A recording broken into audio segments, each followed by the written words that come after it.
Hello everyone, and welcome to an introduction to the Virtual International GT Championship. Before getting into the details of the series itself, I want to clarify a few things first. If you couldn't already tell by the footage in the background or from the trailer, this entire championship is run in Assetto Corsa using car and track mods that I do not own. Most of the tracks featured in this championship were created by All Along the Racetrack, and I'll also list the other track authors on screen as well. As for the car mods, the majority come from Race Sim Studio and their GTM packs, and I'll be listing the authors for the other cars as well. The liveries used in the series are also not my own work, but most of them can be found on overtake.gg, so if you'd like to use any of these liveries yourself, that's where you can find them. Another thing I want to mention is that, at least for the time being, I'm racing solo against 24 AI drivers. Some of those AI drivers, and even some of the names I'll be using when I switch cars during the season, are based on real-life racing drivers to help enhance the realism of the championship. However, none of those drivers are connected to this project in any way. This series is purely for entertainment. So, with that out of the way, what exactly is the Virtual International GT Championship? In many ways, it follows a format similar to the real-world International GT Challenge, a global GT3 championship held across multiple continents. However, the main difference in this series is how long the races are. Every race is organized similar to an F1 race, with a minimum distance of 300 kilometers, putting each race between 2 to 3 hours roughly. For this season, the championship features 9 events across 5 continents, with 25 different manufacturers competing. If I continue the series into future seasons, the top 10 manufacturers in the standings will be allowed to enter a second car. Of the remaining 15 manufacturers, only the top 5 will retain their entry for the next season. The point system is fairly straightforward. The top 15 finishers in each race score points, ranging from 30 points in first place down to 1 point for 15th. There's also a success ballast system where cars receive additional weight based on the points they have scored, with a maximum ballast of 200 kilograms. Originally, I planned to drive the same car for the entire season, but I decided to change things up. After the first race, I'll switch to the car that finished last in the previous event. I'll then continue driving the last place finisher from each race for the remainder of the season.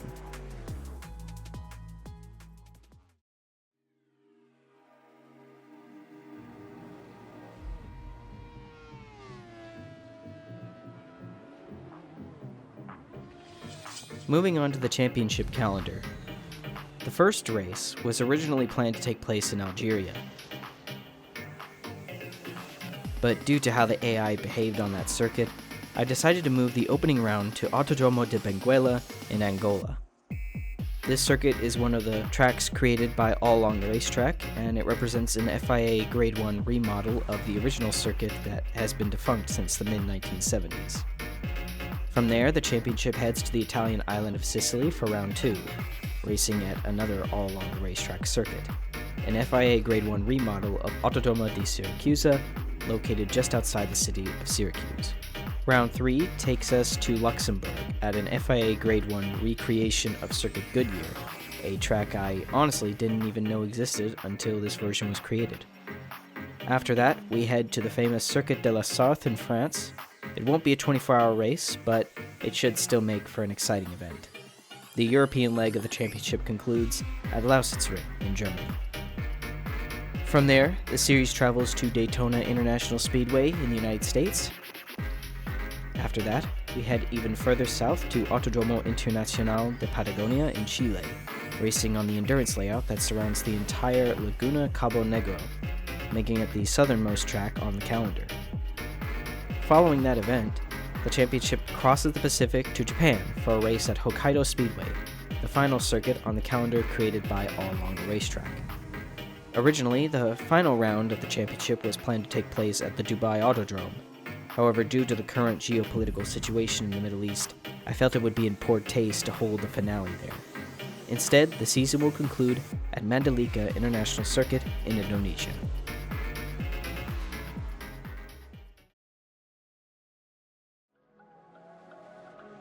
Now, let's get into the actual entries for this championship. Going numerically, we have the number 3 Chevrolet Corvette, driven by Rui Andrade. The number 4 Mercedes-AMG GT3 Evo, driven by Nobutaro Taniguchi. The number 5 Alfa Romeo Giulio Quadrifoglio GT3, driven by Bruno Spengler. The number 6 Audi R8 GT3 Evo 2, driven by Satoshi Motoyama. The number 007 Aston Martin Vantage AMR GT3 Evo, driven by Yukihiro Nakatomi. That's me! The number 8 Bentley Continental GT3, driven by Guy Cosmo. The number 12 Jaguar F-Type Group 3, driven by Alex Fontana. The number 14 Renault RS01 GT3, driven by Sara Bovi. The number 17 Scuderia Glickenhaus SCG003C, driven by Fulvio Barisi. The number 030 Acura NSX GT3 Evo 2, driven by Tadasuki Makino. The number 43 Autobox ARTA Garaya GT300, driven by Ren Sato.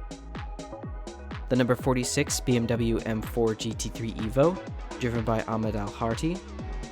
The number 48 Nissan GTR GT3, driven by Masaki Tanaka.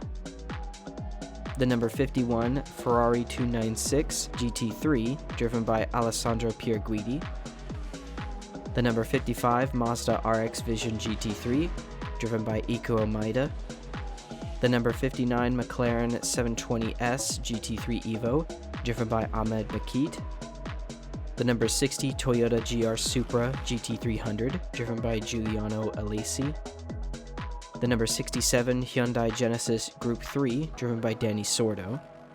The number 69 Subaru BRZ GT300, driven by Hiroshi Hamaguchi. The number 77 Porsche 911-992 GT3, driven by Lauren Heinrich. The number 85 Lexus RCF GT3, driven by Raymond Gallego. The number 92 Dodge Viper GT3R, driven by Jeroen Bleekemolen. The number 206 Peugeot RCZ Group 3, driven by Paul-Loup Chatin. The number 302 Ford Mustang GT3, driven by Austin Cindric. And the number 389 Lamborghini Huracan GT3 Evo 2, driven by Callie Mayer.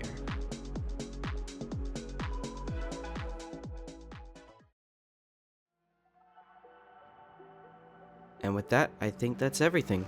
I hope all of this made you at least a little bit interested in this little project of mine.